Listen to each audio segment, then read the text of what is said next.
Can you give some tips to the listeners about some of the things that they need to be thinking of, whether they're starting a business now or whether they're, in the middle of it and they're thinking, gosh, I don't want to do this forever.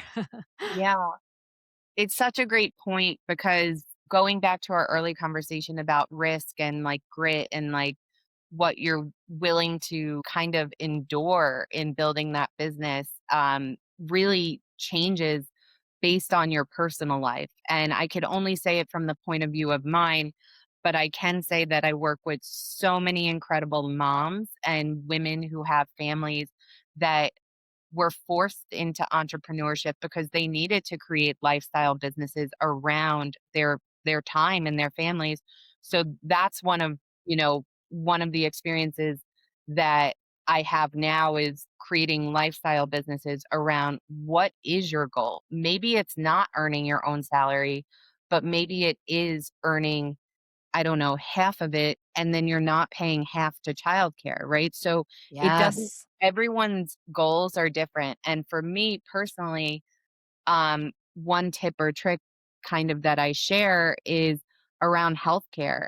Healthcare truly could knock out your entire business. And this has happened to me multiple times throughout my career is when you're managing your own healthcare and you're not on you know, a partner's plan and anything could happen to your health. Like that for me is something that I teach founders a lot about is like, hey, this is important because one medical bill could knock out your runway, right? And it's a very Yeah. crazy concept to think of, but I think about it, the same way in buying a home, right? If the roof goes, that's, an investment that you did not think that you would have to replace. So, definitely lifestyle, right? Like partners, families, kids, your health, those are all things that need to be kind of inventoried before, so that you could kind of take those risks, right? When Mhm. prior to my acquisition, I didn't have any type of diagnosis. And, 6 years later, I've had 9 surgeries, right? That's a Oh gosh. significant thing that happened in my life that I had to navigate as an entrepreneur. So I don't tell it as like an old wise tale. I tell it because it's a real reality of outside of funding and all the other obstacles women have, healthcare and, your cost of living is a significant uphill battle in starting Mm, this when you don't have money coming in and that is money always going out every month. So that's yeah. the thing that I really chat about. The second thing that I would say is I built during the girl boss era, right? Where you had to be all in, and this was a mistaken rule because you had to be all in for VCs. VCs who didn't invest in my business, or so I'm like, why did I do that? And I realize now it was part of the era of, you have to be all in and work 7 days a week. And I gave into that and I absolutely did. And maybe if I didn't work the way I did, I wouldn't have had the exit. Who knows? Right. But I do know now that with tooling and resources and things like AI, you can multiply your time and you can be a solo entrepreneur and not give it blood, sweat, and tears the way it once was, and that you could Mm, create your own business on your own terms, right? And I think that's something that I really, you have to work hard. There's no doubt about it. There's no skirting that issue. But do you have to, miss a friend's wedding every time? No. Like there's a way to manage your yeah. lifestyle and your business in 2026 that works for you and you don't have to be all in. So women who are like building businesses, there's nothing ugly about having a part-time job or consulting on the side or even waitressing once a week, whatever it is, so that you can pursue your dream. The idea that you have to quit your corporate job to pursue this and not have money coming in is not something that I recommend unless you can afford to do that. And on the flip side, with all the layoffs, this gives you the opportunity to create something for yourself, right? But I Yes. I don't buy into the messaging of you have to be all in. Yes, you have to be all in if you want investment. No investor is going to write a check for someone that has a 40-hour work week and then a side project. But Right.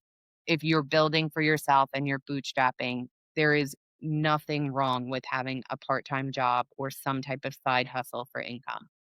Mm, I really like that message that you're putting out, and I feel in a way that I haven't heard it said in such an articulate manner, because even though it was the girl boss era, I think a lot of that mentality persists. That you do have to be all in, and that if you are quote unquote distracted by something else that you're not serious about your business, and that's not true. It's just not true.